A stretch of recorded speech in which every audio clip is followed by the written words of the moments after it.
Machilipatnam YSR Congress party కార్యాలయంలో భారత రాజ్యాంగ నిర్మాత డాక్టర్ బిఆర్ అంబేద్కర్ జయంతి వేడుకలు ఘనంగా జరిగాయి। ఈ కార్యక్రమంలో వైసీపీ నాయకులు కార్యకర్తలు పాల్గొన్నారు।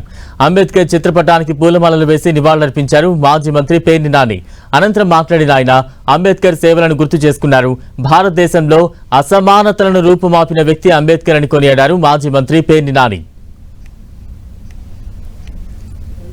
కేవలం ఒక్క భారతదేశంలో కాదు, అణచివేతకు గురవుతున్నటువంటి ప్రతి దేశంలో కూడా ప్రపంచం మొత్తం మీద అన్ని చోట్ల స్ఫూర్తిదాయకమైనటువంటి మహనీయుల్లో అగ్రగణ్యుడిగా అంబేద్కర్ గారిని మన వాళ్ళ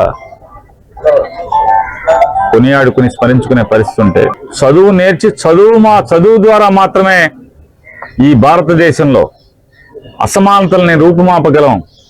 చదువుతో మాత్రమే అణచివేయబడుతున్నటువంటి మనుషుల్లో చైతన్యాన్ని రగిలించగలిగేది కేవలం చదువు ద్వారా మాత్రమే అని చెప్పిన ఆయన గ్రహించి చదువు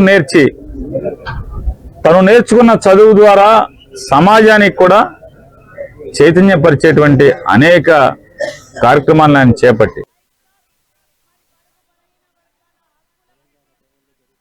ఆశయాలను